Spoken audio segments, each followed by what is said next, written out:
सतनाम वाहिगुरु साहिब जीओ। ब्रह्मणे संग उधरणं ब्रह्म कर्म जे पूर्ण आत्म रतन संसार गहं ते नर नानक निफलै। ब्रह्मणे संग उधरणं ब्रह्म कर्म जे पूर्ण आत्म रतन संसार गहं ते नर नानक निफलै। परदर बिहरणं बो बिघन करणं उचरण सरब जी कह।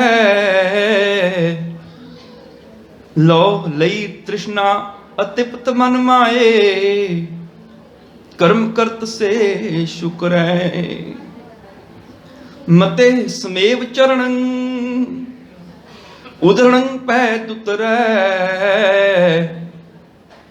अनेक पातिक हरणं नानक साध संगम ना संशय। मते समेव चरणं उधरणं पै तुतरै अनेक पातिक हरणं नानक साध संगम ना संशय। वाहिगुरु जी का खालसा वाहिगुरु जी की फतेह। परम सत्कारयोग जुगो जुग अटल गुरगद्दी ते सुभाईमान सर्व सांझी वालता दे रहबर नाम के जहाज हल्त पलत दे रक्षक लोक परलोक दे सहायक हाजिर नाजर तन तन तन तन साहिब श्री गुरु ग्रंथ साहिब जी महाराज पातशाह जी दे पावन चरना अंदर सुशोभित होए बैठे गुरु सवारे गुरु प्यारे सत्संगी जनों आप बड़ भागे हो। अमृतमयी वाणी दा रस पिन्ना कीर्तन इस्त्री सत्संग सभा पासों बड़े ही प्यार अदब सहित सरवण कर रही सी। इस पावन स्थान गुरुद्वारा गुरु नानक दरबार साउथ हल विखे शांति दे पुंज साहिब श्री गुरु अर्जन देव जी महाराज पातशाह जी का पावन शहादत पुरब पिछले कई हफ्तियां तो लगातार मनाया जा रहा है। कल सतगुरु पातशाह जी का शहादत पुरब इस स्थान ते बड़े प्यार श्रद्धा सहित मनाया जा रहा है। जिस संबंध विच कल दे दीवान विच दोपहर 1 तो 2 बजे तक पंचम पातशाह जी दे पावन शहीदी इतिहास दे नाल सांझ पावांगे। अज सहस्कृति श्लोकां दी व्याख्या जिहड़ी है वो संपूर्ण हो जाएगी। सतगुरु कृपा करन। सतगुरु पातशाह जी दे इस पुरब नूं मनाउंदिआं रोजाना ही इस स्थान ते इस्त्री सत्संग सभा अते समूह संगत वल्लों संगती रूप दे विच सुखमनी साहिब जी दा पाठ कीता जांदा है। अज भी आप जी ने पाठ सरवण किया उपरंत गुरबाणी दा रस पिन्ना कीर्तन आप जी ने सरवण किया है। इस तो उपरंत सतगुरु पातशाह जी दे मुखारबिंद तो उचारण सहस्कृति श्लोकां दी विचार आरंभ करन तो पहला आप सब माई भाई मनां नूं गुरचरणां दे विच एकाग्रत करो। बड़े ही प्यार अदब सहित साहिब जी दे चरणां दे विच हाਜ਼ਰੀਆਂ लवाइए। रोजाना की तरह जिवें गुरु अर्जन देव पातशाह के चरणों च असीं हाज़री लवांदे हाँ सतगुरु जी की सिफत तो सलाह करके उस तुक का गायन करिए। नारायण नरपत नमस्कार है ऐसे गुरु को बल बल जाइए। आप मुक्त मोहे तारे आप मुक्त मोहे तारे।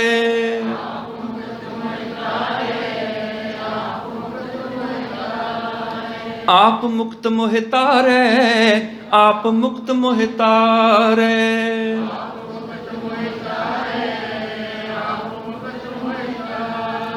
ऐसे गुरु को बल बल जाइए ऐसे गुरु को बल बल जाइए।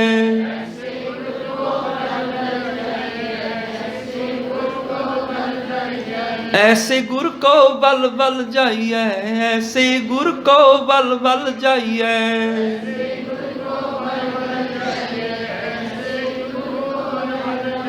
आप मुक्त मोहि तारे, आप मुक्त मोहि तारे।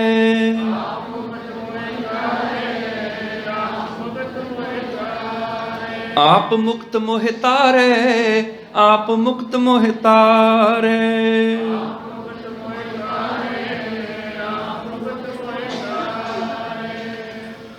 ऐसे गुरु को बल बल जाइए, आप मुक्त मोहि तारे।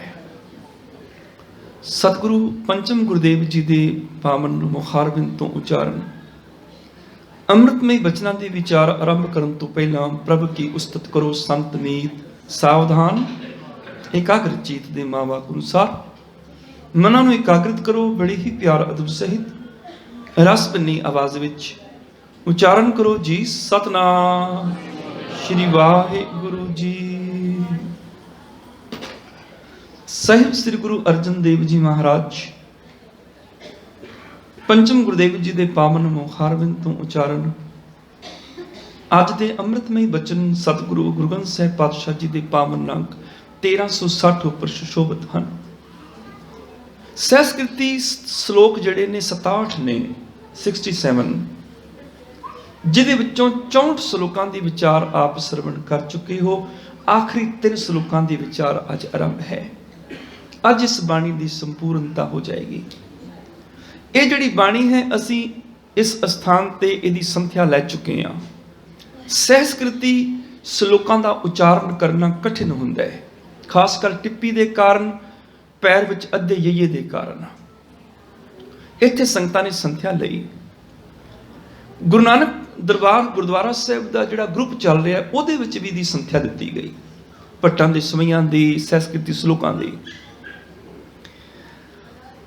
ਕਿਉਂਕਿ ਇਹ ਬਾਣੀ ਚਲੰਤ ਸੀ ਹੁਣ ਸਾਡੇ ਲਈ, ਥੋੜਾ ਯਾਦ ਸੀ ਸਾਨੂੰ, ਇਸ ਕਰਕੇ ਇਸੇ ਬਾਣੀ ਦੀ ਹੀ ਵਿਆਖਿਆ ਇਸ ਪੂਰਾ ਮਹੀਨਾ ਅਸੀਂ ਇਸ ਸਥਾਨ ਤੇ ਕੀਤੀ, ਤਾਂ ਕਿ ਸਾਡਾ ਉਚਾਰਨ ਜਿਹੜਾ ਉਹ ਠੀਕ ਹੋ ਜਾਏ।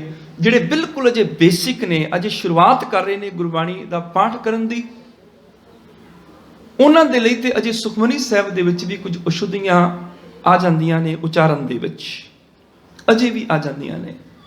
ਖਾਸ ਕਰ ਜਦੋਂ ਹਾਹੇ ਨੂੰ ਔਂਕੜ ਆਉਂਦੀ ਹੈ ਉਦੋਂ ਥੋੜੀ ਗੜਬੜ ਹੋ ਜਾਂਦੀ ਹੈ ਕਿ ਕਿਹੜੇ ਹਾਹੇ ਦੀ ਔਂਕੜ ਬੁਲਾਣੀ ਹੈ, ਕਿਹੜੇ ਹਾਹੇ ਦੀ ਨਹੀਂ ਬੁਲਾਣੀ।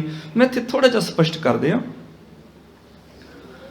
ਜਿੱਥੇ ਤੇ ਨਾਉ ਪ੍ਰਣਾਮ ਕਿਰਿਆ, ਨਾਉ ਪ੍ਰਣਾਮ ਤੇ ਵਿਸ਼ੇਸ਼ਣ, 3 ਚੀਜ਼ਾਂ, ਨਾਉਨ ਪ੍ਰਨਾਉਨ ਤੇ ਐਡਜੈਕਟਿਵ, ਜਿੱਥੇ 3 ਸ਼ਬਦਾਂ ਦੇ ਆਖਰੀ ਹਾਹੇ ਨੂੰ ਔਂਕੜ ਹੋਵੇ ਉੱਥੇ ਉਚਾਰਨ ਨਹੀਂ ਹੁੰਦੀ। ਉਦਾਹਰਨ ਦੇ ਤੌਰ ਤੇ ਮੈਂ ਕਹਿੰਦਾ ਨਿਰਵੈਰ, ਰਾਰੇ ਨੂੰ ਔਂਕੜ ਲੱਗੀ ਹੈ, ਮੈਨੂੰ ਨਿਰਵੈਰੂ ਨਹੀਂ ਕਹਿੰਦਾ, ਨਿਰਵੈਰ ਕਹਿੰਦਾ, ਰਾਰੇ ਦੀ ਔਂਕੜ ਨਹੀਂ ਬੁਲਾਉਂਦਾ ਮੈਂ। ਕਿਉਂ? ਕਿਉਂਕਿ ਔਂਕੜ ਇਹ ਗੱਲ ਦੱਸ ਰਹੀ ਹੈ ਕਿ ਇੱਕ ਵਚਨ ਪੁਲਿੰਗ ਹੈ, ਭਾਵ ਰੱਬ ਇੱਕ ਹੈ ਤੇ ਉਹ ਪੁਲਿੰਗ ਹੈ। ਨਿਰਵੈਰ ਰੱਬ ਹੁੰਦਾ ਹੈ ਤੇ ਉਹ ਪੁਲਿੰਗ ਵੀ ਹੈ ਤੇ ਇੱਕ ਵਚਨ ਵੀ ਹੈ। ਨਿਰਵੈਰ ਸਤਨਾਮ ਦੇ ਮੰਮੀ ਨੂੰ ਔਂਕੜ ਹੈ, ਅਸੀਂ ਸਤਨਾਮੂ ਨਹੀਂ ਕਹਿੰਦੇ। ਕਿਉਂ? ਕਿਉਂਕਿ ਸੱਚਾ ਨਾਮ ਇੱਕ ਹੀ ਹੈ ਤੇ ਉਹ ਪੁਲਿੰਗ ਹੈ। ਜਿੱਥੇ ਸਿੰਗੂਲਰ ਦੀ ਤੇ ਮੈਸਕੂਲਿਨ ਦੀ ਗੱਲ ਹੋਵੇ, ਪੁਲਿੰਗ ਇੱਕ ਵਚਨ ਦੀ ਗੱਲ ਹੋਵੇ, ਉੱਥੇ ਔਂਕੜ ਨਹੀਂ ਬੁਲਾਈ ਜਾਂਦੀ। ਸਤਨਾਮ ਦੀ ਔਂਕੜ ਨਹੀਂ ਬੁਲਾਈ, ਪੁਰਖ ਦੀ ਔਂਕੜ ਨਹੀਂ ਬੁਲਾਈ, ਨਿਰਵੈਰ ਦੀ ਔਂਕੜ ਨਹੀਂ ਬੁਲਾਈ। ਪਾਤਸ਼ਾਹ ਦੀ ਕਿਉਂ ਬੁਲਾਵਾਂਗੇ ਫਿਰ? ਪਾਤਸ਼ਾਹ ਵੀ ਤੇ ਇੱਕ ਹੀ ਹੈ ਨਾ। ਸੱਜਣ ਦੀ ਔਂਕੜ ਨਹੀਂ ਬੁਲਾਈ, ਸੱਜਣ ਸੱਚਾ ਪਾਤਸ਼ਾਹ, ਸੱਜਣ ਦੇ ਰਾਣੇ ਨੂੰ ਔਂਕੜ ਨਹੀਂ ਲੱਗੀ ਹੋਈ ਹੈ, ਅਸੀਂ ਨਹੀਂ ਬੁਲਾਈ। ਔਂਕੜ ਅਰਥਾਂ ਵਾਸਤੇ ਹੈ ਵੀ ਇੱਥੇ ਇੱਕ ਸੱਜਣ ਦੀ ਗੱਲ ਹੈ ਤੇ ਉਹ ਪੁਲਿੰਗ ਹੈ। ਇਸੇ ਤਰ੍ਹਾਂ ਪਾਤਸ਼ਾਹ ਦੇ ਹਾਹੇ ਦੀ ਔਂਕੜ ਇਹ ਦੱਸਦੀ ਹੈ ਇੱਕ ਪਾਤਸ਼ਾਹ ਹੈ ਤੇ ਉਹ ਪੁਲਿੰਗ ਹੈ। ਜਿੱਥੇ ਅਖੀਰ ਤੇ ਔਂਕੜ ਆ ਗਈ ਸਮਝ ਲਓ ਇੱਕ ਵਚਨ ਪੁਲਿੰਗ ਦੀ ਗੱਲ ਚੱਲ ਰਹੀ ਹੈ। ਸੱਜਣ ਸੱਚਾ ਪਾਤਸ਼ਾਹ, ਸਿਰ ਸ਼ਾਹਾਂ ਦੇ ਸ਼ਾਹ, ਜਿਸ ਪਾਸ ਬੈਠਿਆ ਸੋਹੀ ਹੈ ਸਭਨਾ ਦਾ ਵਿਸਾਹ, ਜਿਹੜਾ ਉਹ ਵੀ ਪੁਲਿੰਗ ਇੱਕ ਵਚਨ ਹੈ। ਇੱਕ ਵਿਸ਼ਵਾਸ, ਇੱਕ ਵਿਸਾਹ, ਇੱਕ ਭਰੋਸਾ। ਇਸੇ ਤਰ੍ਹਾਂ ਜਪਜੀ ਸਾਹਿਬ ਦੇ ਵਿੱਚ ਵੀ ਬੜੇ ਸ਼ਬਦ ਇਸ ਤਰ੍ਹਾਂ ਦੇ ਆ ਜਾਂਦੇ ਨੇ ਜਿੱਥੇ ਇੱਕ ਵਚਨ ਪੁਲਿੰਗ ਦੀ ਗੱਲ ਹੈ, ਉੱਥੇ ਔਂਕੜ ਹਾਹੇ ਦੀ ਨਹੀਂ ਬੁਲਾਈ ਜਾਂਦੀ। ਨਾਨਕ ਵਿਗਸੈ ਵੇਪਰਵਾਹ, ਇੱਕ ਰੱਬ ਵੇਪਰਵਾਹ। ਸੁਣਿਆ ਅੰਧੇ ਪਾਵੇਂ ਰਾਹ, ਰਾਹ ਦੇ ਹਾਹੇ ਨੂੰ ਔਂਕੜ ਇੱਕ ਰਾਹ, ਤੇ ਜਿੱਥੇ ਬਹੁਤੇ ਰਾਹ ਹੋਣਗੇ ਉੱਥੇ ਗੁਰਬਾਣੀ ਕਹਿ ਦੇਗੀ ਰਾਹ ਦੋਵੇਂ ਖਸਮ ਏਕੋ ਜਾਣ, ਉੱਥੇ ਰਾਹ ਦੇ ਹਾਹੀ ਨੌਕੜ ਨਹੀਂ ਹੋਏਗੀ, ਕਿਉਂਕਿ ਦੋ ਰਾਹ ਹੋ ਗਏ ਨਾ। ਰਾਹੋ ਕੋਈ ਸ਼ਬਦ ਨਹੀਂ ਹੈ ਵੀ ਇਹ ਰਾਹੋ ਗੁਰਦੁਆਰੇ ਨੂੰ ਜਾਂਦਾ ਹੈ। ਅਸੀਂ ਕਹਿੰਦੇ ਇਹ ਰਾਹ ਗੁਰਦੁਆਰੇ ਨੂੰ ਜਾਂਦਾ ਹੈ। ਜਿੱਥੇ ਇੱਕ ਰਾਹ ਦੀ ਗੱਲ ਇੱਥੇ ਔਂਕੜ ਲੱਗ ਗਈ, ਜਿੱਥੇ ਜ਼ਿਆਦਾ ਰਾਹਾਂ ਦੀ ਗੱਲ ਉੱਥੇ ਔਂਕੜ ਨਹੀਂ ਲੱਗੀ। ਤੇ ਉਹਦਾ ਵਿਸ਼ੇਸ਼ਣ ਜਿਹੜਾ ਉਹ ਵੀ ਔਂਕੜ ਦੇ ਨਾਲ ਉਚਾਰਨ 'ਚ ਨਹੀਂ ਆਉਂਦਾ।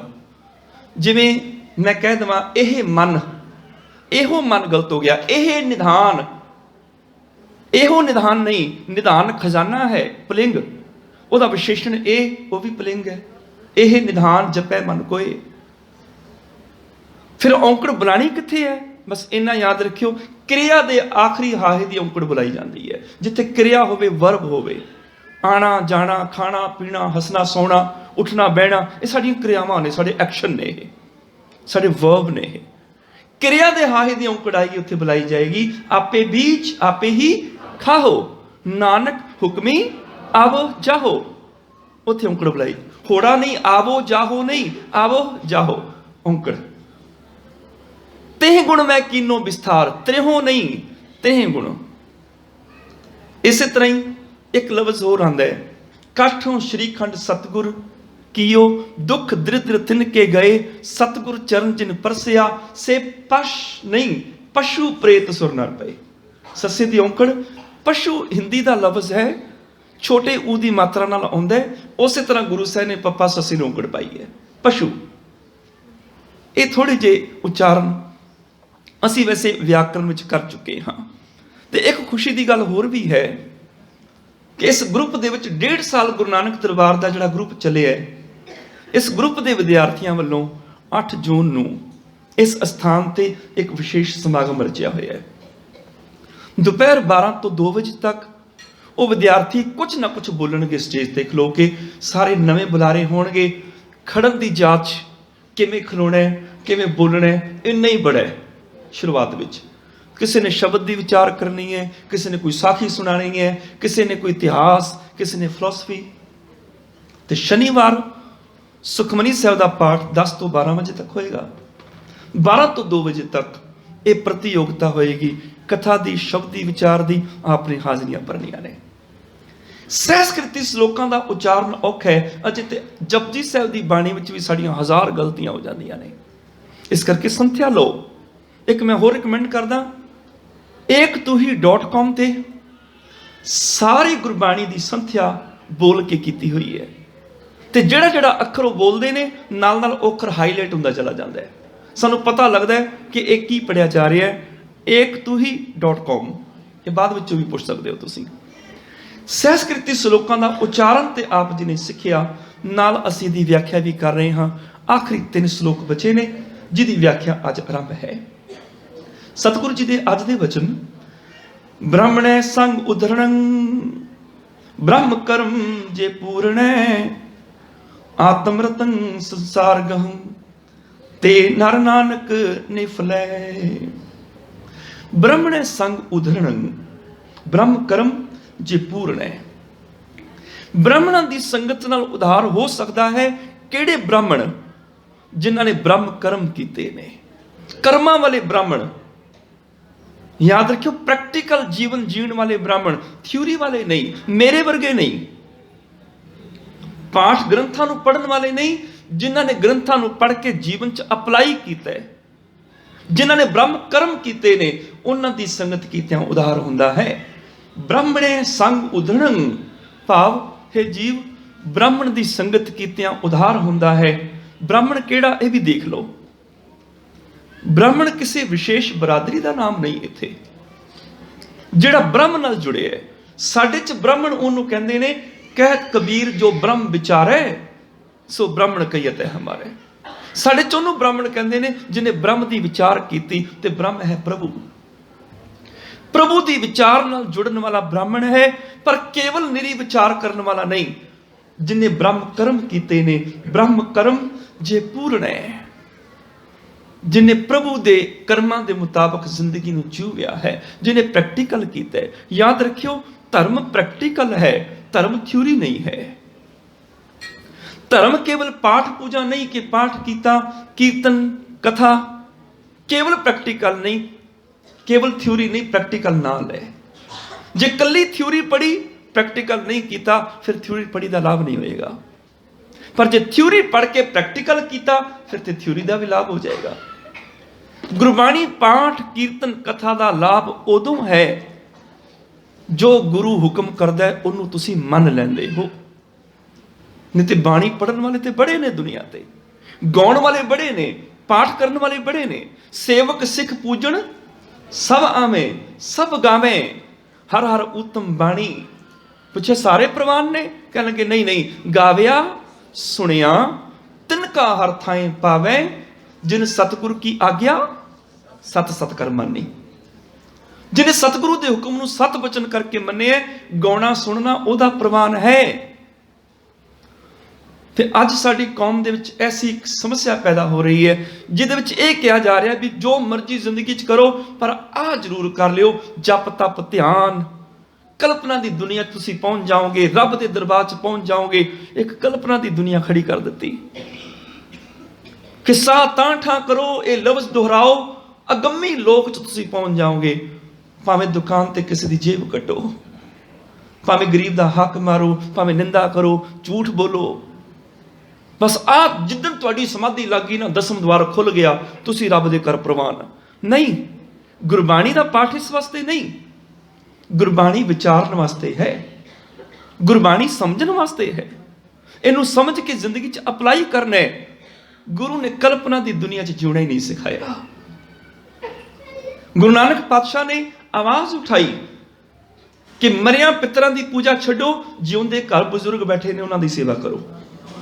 गुरु नानक पातशाह ने आवाज उठाई, ए पंडित जी आ बाहरों तुसीं जनेऊ पाने हो, पहला दया करो शूदरां ते इस्त्रियां ते, उन्हां नूं धर्म दिओ। दया कपा संतोख सूत जत गंढी सत वट, ए जनेऊ जी का हई तां पांडे कत। तरस खाहे ब्राह्मण शूदरां नूं तूं धर्म दी विद्या दे, इस्त्री जाति नूं उन्हां दे हक दे। आवाज उठाई। गुरु अंगद देव पातशाह ने की कीता?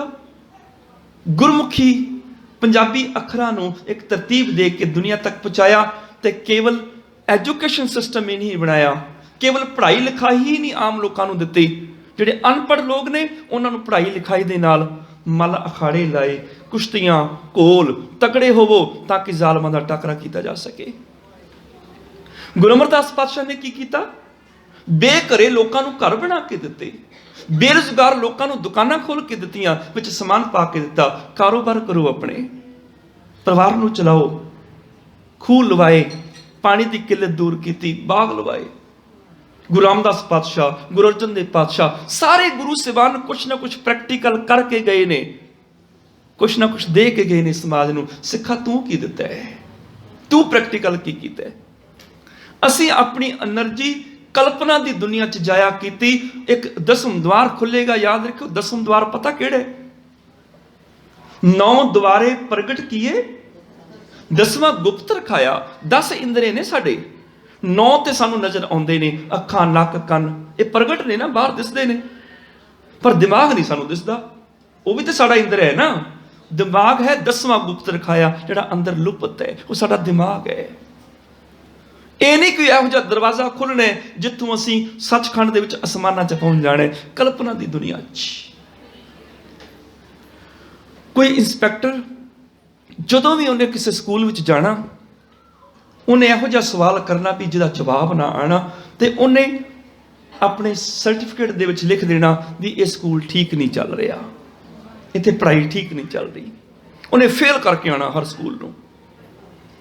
ते जिथे भी जिस स्कूल में भी जाना, खबरां पहलां पहुंच जानियां भी फलाना इंस्पैक्टर आ रहा है, बच के रहो। उस स्कूल नूं फेल कर दिंदा है, स्कूल बंद करा दिंदा है कि इत्थों दे प्रिंसीपल ठीक नहीं, इत्थों दे टीचर पढ़ाते नहीं। किसी स्कूल में गया, खबर पहलां पहुंच गई उन्होंने। प्रिंसीपल टीचर स्टूडेंट सारे तैयार। सब तो पहली क्लास जी अगे लगाई, वो सारे होशियार विद्यार्थी इकट्ठे कर ले भी जे कोई इंस्पैक्टर सवाल करेगा, कोई होशियार विद्यार्थी सही जवाब देगा, बच जावांगे। इंस्पैक्टर आया, आंदियां सारों ने एक गल कही भी मैं इको ही सवाल पूछना है, जे तो जवाब ठीक दिता फिर मैं पास कर देंगा, स्कूल ठीक है। जे जवाब गलत होया ਤੇ ਚਾਵਲਾਂ 'ਚ ਇੱਕ ਦਾਣਾ ਹੀ ਚੈੱਕ ਕਰਨਾ ਹੈ ਬਸ। ਮੈਂ ਜੇ ਸਵਾਲ ਗਲਤ ਹੋਇਆ ਫਿਰ ਮੈਂ ਬੜੇ ਸਵਾਲ ਪੁੱਛਣੇ ਨੇ, ਫਿਰ ਮੈਂ ਲੜੀ ਲਗਾ ਦੇਵਾਂ ਸਵਾਲਾਂ ਦੀ। ਤੁਹਾਡੇ ਤੇ ਹੈ, ਇੱਕ ਸਵਾਲ ਪੁੱਛਣਾ ਠੀਕ ਹੋਇਆ, ਅੱਗੋਂ ਕੋਈ ਸਵਾਲ ਨਹੀਂ ਪੁੱਛਾਂਗਾ, ਪਾਸ ਕਰ ਦਿਆਂਗਾ। ਪਰ ਜੇ ਪਹਿਲੇ ਸਵਾਲ ਦਾ ਜਵਾਬ ਗਲਤ ਹੋਇਆ ਫਿਰ ਮੈਂ ਇੰਨੇ ਸਵਾਲ ਪੁੱਛਾਂਗਾ, ਤੁਸੀਂ ਜਵਾਬ ਦਿੰਦੇ ਦਿੰਦੇ ਥੱਕ ਜਾਓਗੇ। ਸਾਰੇ ਅਲਰਟ ਹੋ ਗਏ। ਜਿਹੜਾ ਉਹਨੇ ਸਵਾਲ ਕੀਤਾ, ਸਵਾਲ ਐਸਾ ਸੀ ਜਿਹਦਾ ਕੋਈ ਜਵਾਬ ਹੀ ਨਹੀਂ ਸੀ। ਅੰਦਾਜ਼ੇ ਸਨ, ਅਟਕਲ ਪੱਚੂ ਸੀ ਬਸ। ਐਸਾ ਸਵਾਲ ਕੀਤਾ, ਸਾਰੇ ਵਿਦਿਆਰਥੀ ਹੈਰਾਨ ਹੋ ਕੇ ਖੜੇ ਹੋ ਗਏ। ਸਕੂਲ ਦੇ ਟੀਚਰ, ਪ੍ਰਿੰਸੀਪਲ ਹੈਰਾਨ ਹੋ ਗਏ, ਆਹ ਕੀ ਸਵਾਲ ਹੋਇਆ। ਚੁੱਪ ਰਹਿਣਾ ਠੀਕ ਹੈ, ਮੂਰਖਾਂ ਦੇ ਸਵਾਲਾਂ ਦੇ ਜਵਾਬ ਦੇਣ ਨਾਲੋਂ ਸਮਝਦਾਰ ਸੋਚਦਾ ਜਵਾਬ ਨਾ ਹੀ ਦਿਆਂ ਤੇ ਚੰਗਾ। ਸਵਾਲ ਉਹਨੇ ਕੀ ਕੀਤਾ, ਕਹਿਣ ਲੱਗਾ ਬੱਚਿਓ ਸਵਾਲ ਇਹ ਹੈ ਕਿ ਇੱਕ ਐਰੋਪਲੇਨ ਲੰਡਨ ਤੋਂ ਉੜਿਆ ਤੇ ਡਰਬੀ ਪਹੁੰਚਿਆ 2 ਘੰਟੇ 'ਚ 200 ਕਿਲੋਮੀਟਰ ਦੀ ਰਫ਼ਤਾਰ ਦੇ ਨਾਲ, ਦੱਸੋ ਮੇਰੀ ਉਮਰ ਕਿੰਨੀ ਹੈ। ਆਹ ਉਹਨੇ ਸਵਾਲ ਕੀਤਾ। ਸਾਰੇ ਹੈਰਾਨ ਹੋ ਗਏ ਵੀ ਉਮਰ ਦਾ ਕੀ ਸੰਬੰਧ। ਇੱਕ ਨਲਾਇਕ ਵਿਦਿਆਰਥੀ ਨੇ ਹੱਥ ਖੜਾ ਕੀਤਾ, ਮੈਂ ਜਵਾਬ ਦਿਆਂ। ਸਾਰੇ ਦਾ ਧਿਆਨ ਚਲਾ ਗਿਆ, ਇਹ ਜਵਾਬ ਦੇਗਾ, ਇਹ ਨਲਾਇਕ। ਉਹ ਇੰਸਪੈਕਟਰ ਬੜਾ ਹੈਰਾਨ ਹੋਇਆ, ਕਹਿਣ ਲੱਗਾ ਤੂੰ ਪਹਿਲਾ ਵਿਦਿਆਰਥੀ ਹੈ ਜਿਹਨੇ ਮੇਰੇ ਇਸ ਸਵਾਲ ਦਾ ਜਵਾਬ ਦੇਣ ਦੀ ਜ਼ਰੂਰਤ ਕੀਤੀ, ਦੱਸ ਕੀ ਜਵਾਬ। ਕਹਿਣ ਲੱਗਾ ਜੀ ਜਵਾਬ ਹੈ ਤੁਹਾਡੀ ਉਮਰ ਹੈ 44 ਸਾਲ, 44 ਇਅਰਸ। ਉਹ ਬੜਾ ਹੈਰਾਨ ਹੋਇਆ, ਕਹਿਣ ਲੱਗਾ ਵਾਸਤਵ ਵਿੱਚ ਮੇਰੀ ਉਮਰ 44 ਸਾਲ ਹੈ, ਪਰ ਤੈਨੂੰ ਕਿਵੇਂ ਪਤਾ। ਉਹ ਕਹਿਣ ਲੱਗਾ ਸਿਰਫ ਮੈਨੂੰ ਹੀ ਪਤਾ ਲੱਗ ਸਕਦਾ ਹੈ, ਇਹਦਾ ਜਵਾਬ ਮੈਂ ਹੀ ਦੇ ਸਕਦਾ, ਪੂਰੇ ਸਕੂਲ 'ਚ ਕੋਈ ਦੇ ਨਹੀਂ ਸੀ ਸਕਦਾ। ਕਹਿਣ ਲੱਗਾ ਕਿਵੇਂ ਪਤਾ ਲੱਗਿਆ। ਕਹਿਣ ਲੱਗਾ ਜੀ ਪੁੱਛੋ ਨਾ, ਮੇਰਾ ਇੱਕ ਵੱਡਾ ਭਰਾ ਹੈ, ਉਹਦੀ ਉਮਰ ਹੈ 22 ਸਾਲ ਤੇ ਉਹ ਅੱਧਾ ਪਾਗਲ ਹੈ, ਇਸ ਕਰਕੇ ਤੁਹਾਡੀ ਉਮਰ 44 ਸਾਲ ਹੋਈ। ਜਵਾਬ ਮੈਂ ਹੀ ਦੇ ਸਕਦਾ। ਬਿਲਕੁਲ ਇੰਸਪੈਕਟਰ ਦਾ ਸਵਾਲ ਤੇ ਠੀਕ ਹੋ ਸਕਦਾ ਹੈ, ਪਰ ਜਿਹੜੇ ਸਾਡੇ ਧਰਮ ਦੇ ਸਵਾਲ ਨੇ ਨਾ, ਇਸ ਤੋਂ ਵੀ ਜ਼ਿਆਦਾ ਊਟ ਪਟਾਂਗ ਨੇ ਜਿਹੜੇ ਅਸੀਂ ਡਿਸਕਸ ਕਰਦੇ ਹਾਂ। ਸਿਰਫ ਸਿੱਖ ਕੌਮ ਨਹੀਂ, ਮੈਂ ਗੱਲ ਕਰਦਾ ਇੱਥੋਂ ਦੇ ਦੇਸ਼ ਦੇ ਧਰਮ ਦੇ ਨਾਲੋਂ।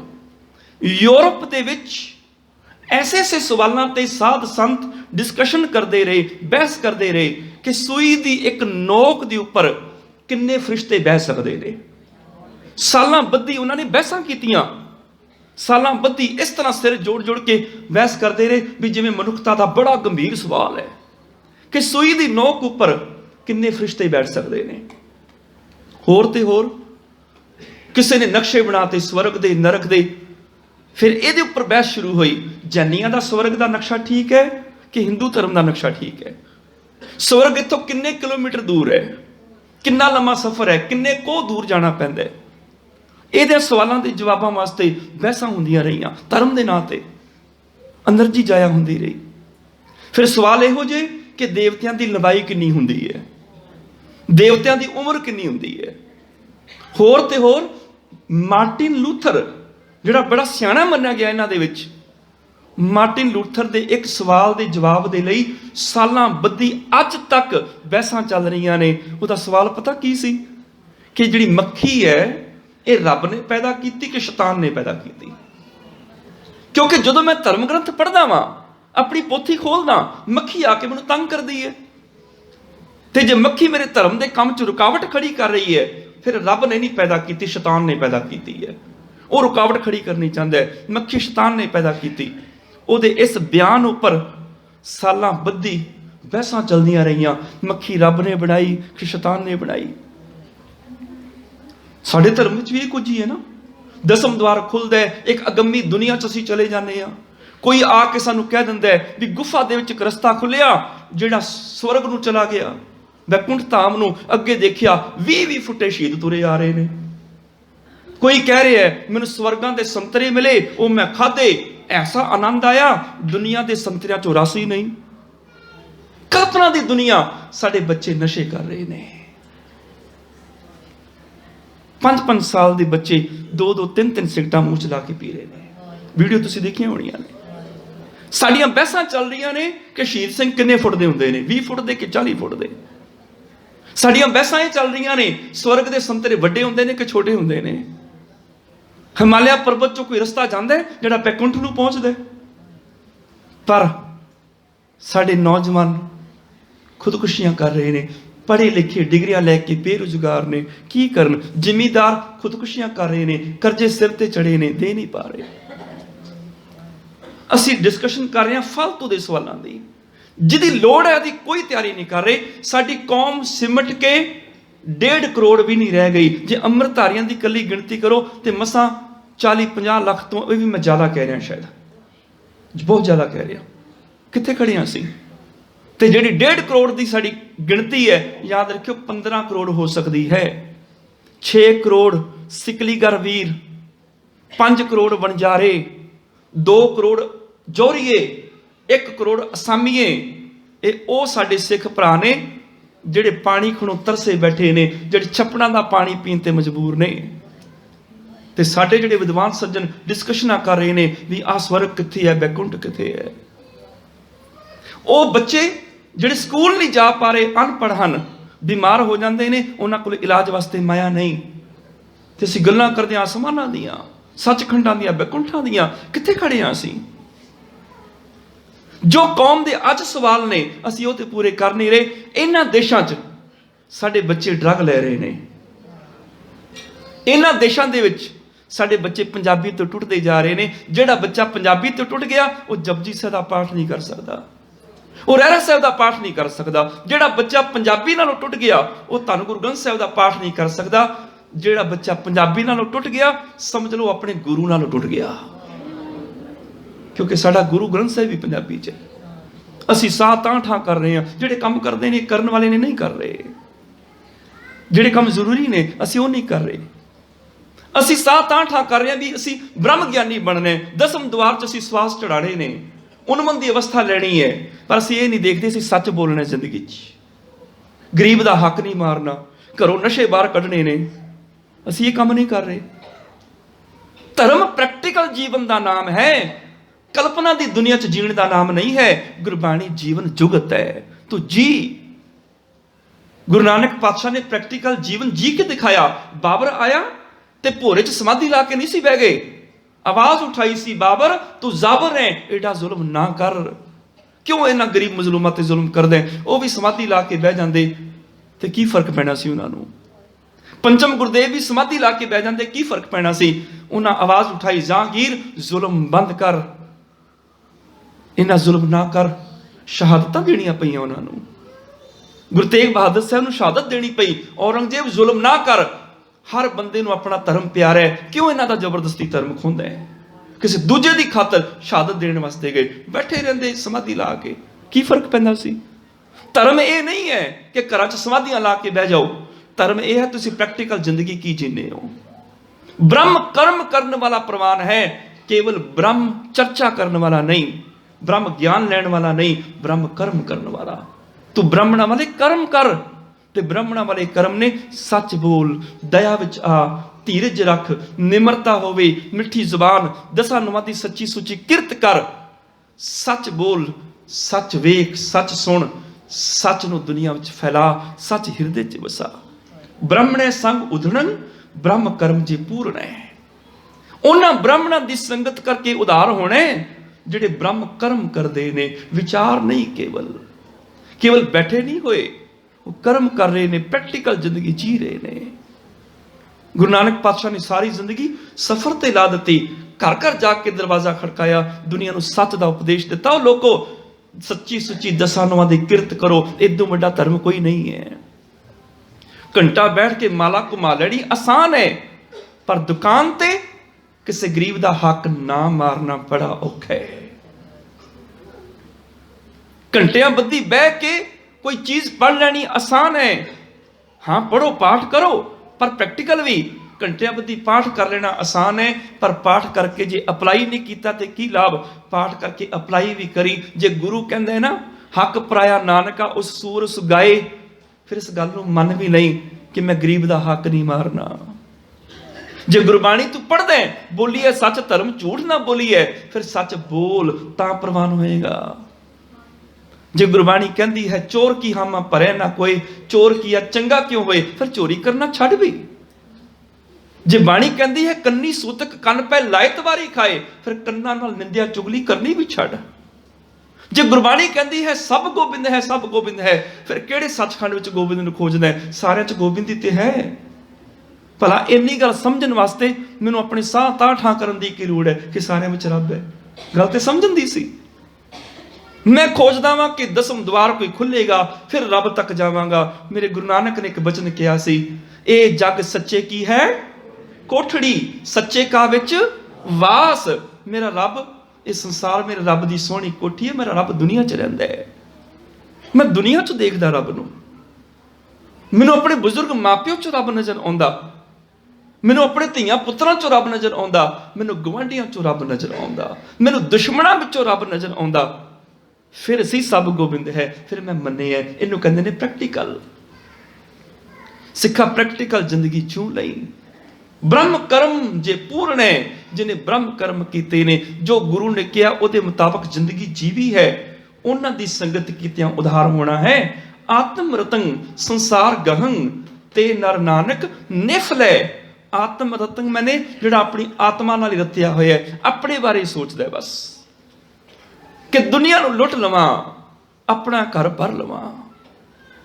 ਜਿਹੜਾ ਕੇਵਲ ਆਪਣੇ ਬਾਰੇ ਸੋਚਦਾ ਹੈ, ਸੰਸਾਰ ਗਹੰ, ਗਹੰ ਮੈਨੇ ਫੜਨਾ, ਜਿਹਨੇ ਸੰਸਾਰ ਨੂੰ ਘੁੱਟ ਕੇ ਫੜ ਕੇ ਰੱਖਿਆ। ਮੈਂ ਅਕਸਰ ਬੇਨਤੀ ਕਰਦਾ ਹੁੰਨਾ, ਨੋਟਬੁੱਕ ਕੋਲ ਰੱਖਿਆ ਕਰੋ, ਗੁਰੂ ਦੀ ਬੋਲੀ ਵੀ ਸਿੱਖ ਲਓ। ਇਹਨਾਂ ਦੇਸ਼ਾਂ 'ਚ ਆ ਕੇ ਅਸੀਂ ਇੰਗਲਿਸ਼ ਸਿੱਖ ਰਹੇ ਹਾਂ ਨਾ, ਕਿਉਂਕਿ ਲੋੜ ਹੈ ਇੱਥੇ, ਤੇ ਗੁਰੂ ਦੇ ਦਰ ਤੇ ਗੁਰੂ ਦੀ ਬੋਲੀ ਦੀ ਲੋੜ ਹੈ। ਗਹੰ ਮੈਨੇ ਫੜਨਾ, ਲਿਖ ਲਿਆ ਕਰੋ, ਇਹ ਮੇਰੇ ਗੁਰੂ ਦੀ ਬੋਲੀ ਹੈ। ਸੰਸਾਰ ਗਹੰ, ਜਿਹੜਾ ਸੰਸਾਰ ਨੂੰ ਫੜੀ ਬੈਠਾ ਹੈ, ਤੇ ਨਰ, ਉਹ ਜਿਹੜੇ ਮਨੁੱਖ ਹਨ, ਨਾਨਕ ਨਿਫ ਲੈ, ਆਪਣਾ ਜਨਮ ਵਿਅਰਥ ਗਵਾਰੇ ਨੇ, ਉਹਨਾਂ ਦਾ ਜੀਵਨ ਵਿਅਰਥ ਹੈ। ਪਰ ਦਰਬ ਹਿਰਣੰ ਬਹੁ ਵਿਗਨ ਕਰਣੰ ਉਚਰਣੰ ਸਰਬ ਜੀ ਕੈ। ਪਰ ਦਰਬ ਹਿਰਣੰ, ਦੂਸਰੇ ਦਾ ਹੱਕ ਮਾਰਨ ਵਾਲੇ। ਸੱਚਮੁੱਚ ਗੁਰੂ ਨਾਨਕ ਦਾ ਧਰਮ ਔਖਾ ਵੀ ਬੜਾ ਤੇ ਸੌਖਾ ਵੀ ਬੜਾ ਹੈ। ਘੰਟਿਆਂ ਬੱਧੀ ਬਹਿ ਕੇ ਮਾਲਾ ਘੁਮਾ ਲੈਣੀਆਂ ਆਸਾਨ ਨੇ, ਪਰ ਦੁਕਾਨ ਤੇ ਸੱਚੀ ਸੁੱਚੀ ਕਿਰਤ ਕਰਕੇ ਘਰ ਪੈਸੇ ਲੈ ਕੇ ਆਣੇ ਔਖਾ ਹੈ। ਪਰ ਦਰਬ ਹਿਰਣੰ, ਸਿੱਖ ਨਿਆਰਾ ਹੈ, ਖਾਲਸਾ ਨਿਆਰਾ ਹੈ। ਉਹ ਕਿਵੇਂ ਨਿਆਰਾ ਹੈ ਜੀ? ਉਹ ਕਿਸੇ ਨੂੰ ਆਪਣੇ ਕੱਪੜਿਆਂ ਨੂੰ ਹੱਥ ਨਹੀਂ ਲਾਣ ਦਿੰਦਾ ਵੀ ਝੂਠੇ ਹੋ ਜਾਣਗੇ। ਨਿਆਰਾ ਕਿਵੇਂ ਹੈ? ਉਹ ਆਪਣੇ ਪਰਨੇ ਦੇ ਨਾਲ ਮਾਈਕ ਨੂੰ ਫੜਦਾ ਹੈ ਜਾਂ ਹੈਂਡਲ ਨੂੰ ਫੜਦਾ ਹੈ, ਦਰਵਾਜ਼ੇ ਨੂੰ ਫੜਦਾ ਹੈ। ਨਿਆਰਾ ਕਿਉਂ ਹੈ? ਉਹਦੇ ਭਾਂਡੇ ਵੱਖਰੇ ਨੇ, ਆਪਣੇ ਭਾਂਡੇ ਨੂੰ ਹੱਥ ਨਹੀਂ ਲਾਣ ਦਿੰਦਾ। ਅੰਮ੍ਰਿਤ ਛਕਿਆ, ਘਰੇ ਆਇਆ, ਆਂਦਿਆਂ ਸਾਰੇ ਨੇ ਬਾਂਹ ਫੜੀ ਮਾਂ ਦੀ, ਕਿਚਨ ਚੋਂ ਬਾਹਰ ਕੱਢ ਦਿੱਤਾ, ਹੁਣ ਤੂੰ ਬਾਹਰ ਨਿਕਲ, ਤੇਰੇ ਹੱਥ ਦੀ ਮੈਂ ਰੋਟੀ ਨਹੀਂ ਖਾ ਸਕਦਾ, ਮੈਂ ਇੱਕ ਵੱਖਰਾ ਅੰਮ੍ਰਿਤ ਛਕ ਆਇਆ ਵਾਂ, ਮੈਂ ਆਪ ਰੋਟੀ ਬਣਾਵਾਂਗਾ ਆਪਣੀ। ਉਹ ਕਾਹਦਾ ਅੰਮ੍ਰਿਤ ਜਿਹੜਾ ਮਾਂ ਪੁੱਤ ਨੂੰ ਵਿਛੋੜ ਦਿੰਦਾ ਹੈ, ਜਿਹੜਾ ਪਤੀ ਪਤਨੀ ਦੇ ਵਿਚਕਾਰ ਦੀਵਾਰ ਖੜੀ ਕਰ ਦਿੰਦਾ ਹੈ? ਉਹ ਕਾਹਦਾ ਅੰਮ੍ਰਿਤ ਜਿਹੜਾ ਭਾਂਡੇ ਵੱਖਰੇ ਕਰਾ ਦਿੰਦਾ ਹੈ, ਮੰਜੇ ਬਿਸਤਰੇ ਵੱਖਰੇ ਕਰਾ ਦਿੰਦਾ ਹੈ? ਉਹ ਕਾਹਦਾ ਅੰਮ੍ਰਿਤ ਹੈ?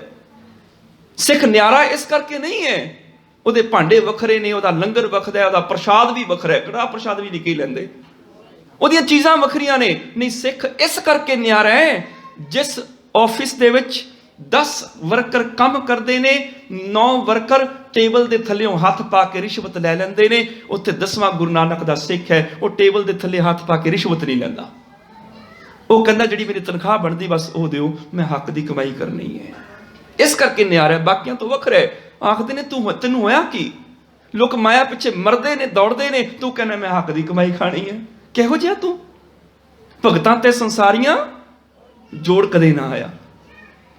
ਜਿੱਥੇ ਥੋੜਾ ਟਾਈਮ ਮਿਲ ਜਾਏ, 9 ਬੰਦੇ ਤੇ ਤਾਸ਼ ਖੇਡਣ ਲੱਗ ਜਾਂਦੇ ਨੇ, ਨਸ਼ੇ ਕਰਨ ਲੱਗ ਜਾਂਦੇ ਨੇ, ਜੂਆ ਖੇਡਣ ਲੱਗ ਜਾਂਦੇ ਨੇ। ਉੱਥੇ 10ਵਾਂ ਗੁਰੂ ਕਾ ਸਿੱਖ ਬਾਣੀ ਦੀ ਪੋਥੀ ਲੈ ਕੇ ਪਾਠ ਕਰਨ ਬਹਿ ਜਾਂਦਾ ਹੈ, ਸ਼ਬਦ ਦੀ ਵਿਚਾਰ ਕਰਨ ਲੱਗ ਜਾਂਦਾ ਹੈ। ਵੱਖਰਾ ਹੈ ਬਾਕੀਆਂ ਨਾਲੋਂ, ਨਿਆਰਾ ਹੈ। ਜਿੱਥੇ 9 ਜਣੇ ਲੜਦੇ ਨੇ, ਗਾਲਾਂ ਕੱਢਦੇ ਨੇ, ਉੱਥੇ 10ਵਾਂ ਗੁਰੂ ਕਾ ਸਿੱਖ ਉਹਨਾਂ ਨੂੰ ਛੁਡਾਉਂਦਾ ਹੈ, ਲੜੋ ਨਾ।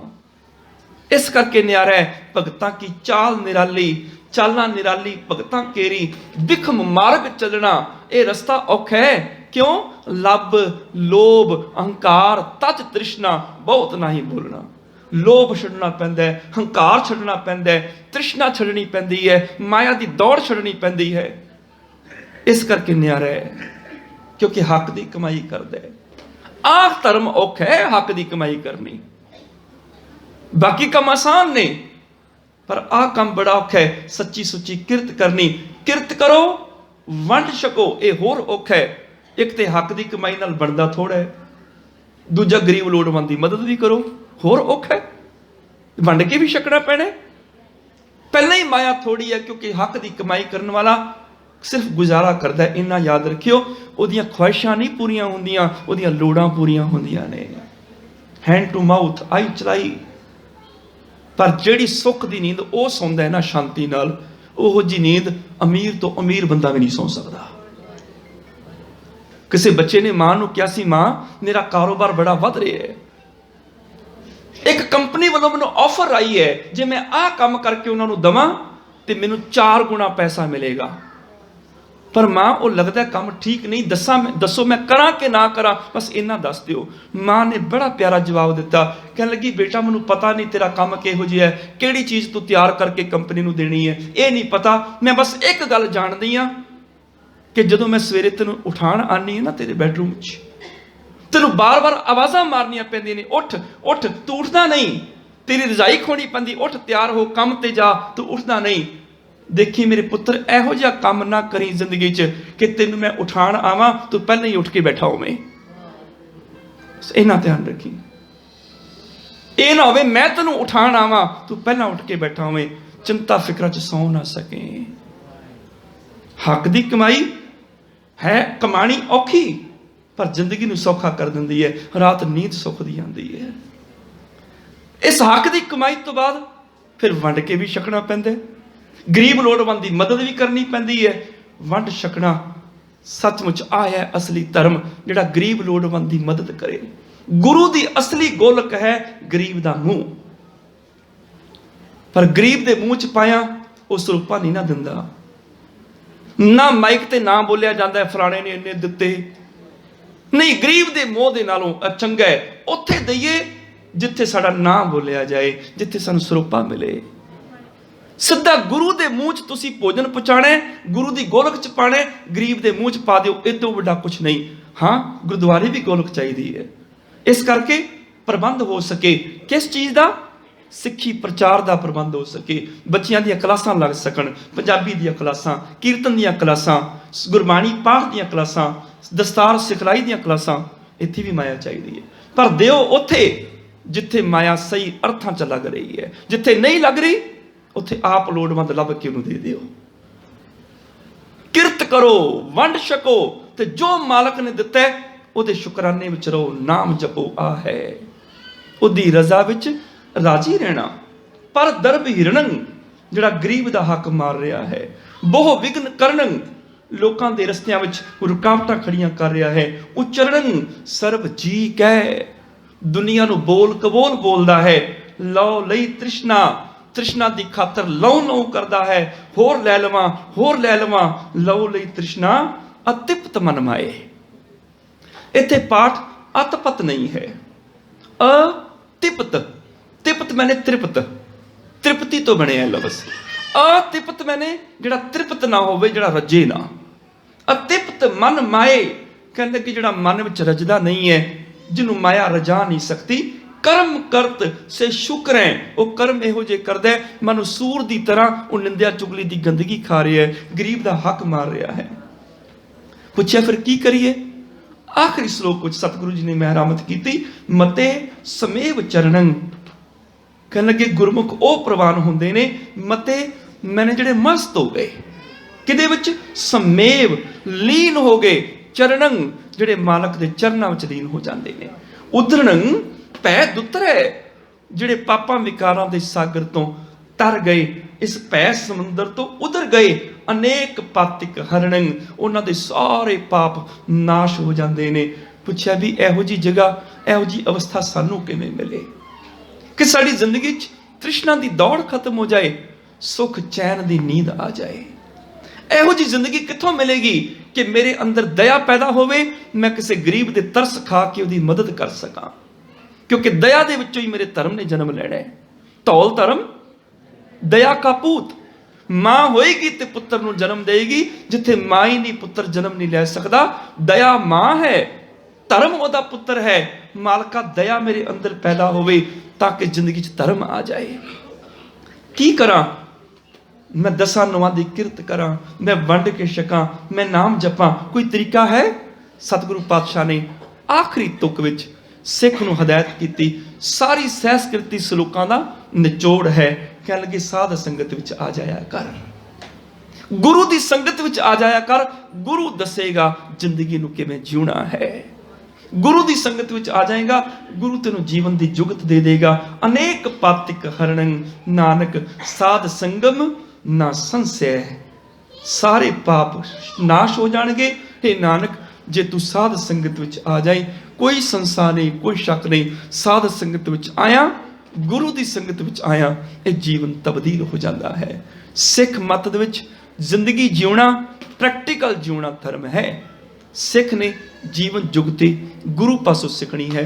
गुरबाणी दा पाठ, कथा, कीर्तन ये गुरु दा उपदेश है, ते इस उपदेश नूं मनना वो सिख दा फर्ज है। जदों सिख गुरु दे उपदेश नूं जिंदगी विच मनदा है, उदों वो सिख गुरु दे दर ते प्रवान चढ़ जाता है। सतगुरु जी कृपा करन, कल्पना दी दुनिया तो थल्ले उतरीए, निजी संसार वाल, परिवार वाल देखिए। साडे परिवार च की हो रहा है, साडी कम्यूनिटी विच की हो रहा है, साडी कौम च की हो रहा है, पूरी दुनिया च की हो रहा है। असी दुनिया नूं शांतमई बनाउण वास्ते की कर सकते हैं? सतगुरु पातशाह कृपा करन। सिੱਖੀ ਤਾਂ ही है जे सिੱਖੀ जुगत साडी प्रैक्टिकल जिंदगी विच आ जाए। होईयां भुल्लां खिमा करनी जी। 8 जून नूं 7 जून नूं कल दे दिन दीवान दे विच विशेष तौर ते जिहड़े दीवान सजने हन, सुखमनी साहिब दा पाठ कीर्तन होएगा। 1 ਤੋਂ 2 गुरु अर्जन देव पातशाह जी दे शहादत के इतिहास की विचार करांगे। 2 ਤੋਂ 3, 3 ਤੋਂ 4 भाई साहब भाई इंद्रजीत सिंह जी दिल्ली वाले 2 ਤੋਂ 3 कीर्तन करनगे। 3 ਤੋਂ 4 भाई साहब भाई जसवीर सिंह जी खालसा कीर्तन का निहाल करनगे। इस तरह ही 4 वजे संपूर्णता समाप्ति होएगी। इस दे नाल परसों 8 जून नूं दोपहर 12 ਤੋਂ 2 ਵਜੇ 10 ਤੋਂ 12 ਸੁਖਮਨੀ ਸਾਹਿਬ ਦਾ ਪਾਠ ਹੋਏਗਾ ਇਸਤਰੀ ਸਤਸੰਗ ਸਭਾ ਵੱਲੋਂ, ਤੇ 12 ਤੋਂ 2 ਇਸ ਅਸਥਾਨ ਤੇ ਨਵੇਂ ਬੁਲਾਰਿਆਂ ਦੇ ਵੱਲੋਂ ਗੁਰਬਾਣੀ ਦੀ ਕਥਾ, ਸ਼ਬਦ ਦੀ ਵਿਚਾਰ ਆਪ ਜੀ ਨੂੰ ਸਰਵਣ ਕਰਾਈ ਜਾਏਗੀ। ਆਪ ਹੁਮ ਹੁਮਾ ਕੇ ਹਾਜ਼ਰੀਆਂ ਭਰਿਓ, ਨਵੇਂ ਬੁਲਾਰਿਆਂ ਨੂੰ ਹੌਸਲਾ ਦਿਓ, ਉਤਸ਼ਾਹ ਮਿਲੇਗਾ ਤੁਹਾਡੇ ਆਉਣ ਦੇ ਨਾਲ। ਨਾਲ ਨਾਲ ਤੁਹਾਡੀ ਕੌਮ ਦੇ ਵਿੱਚੋਂ, ਤੁਹਾਡੀ ਕਮਿਊਨਿਟੀ ਦੇ ਵਿੱਚੋਂ ਚੰਗੇ ਬੁਲਾਰੇ ਵੀ ਪੈਦਾ ਹੋਣਗੇ, ਬਾਕੀਆਂ ਨੂੰ ਵੀ ਬੋਲਣ ਦਾ ਉਤਸ਼ਾਹ ਪੈਦਾ ਹੋਏਗਾ। ਹੋਈਆਂ ਭੁੱਲਾਂ ਖਿਮਾ ਕਰਨੀਆਂ ਜੀ। ਮਿਲ ਕੇ ਫਤਿਹ ਬੁਲਾਓ। ਵਾਹਿਗੁਰੂ ਜੀ ਕਾ ਖਾਲਸਾ, ਵਾਹਿਗੁਰੂ ਜੀ ਕੀ ਫਤਿਹ।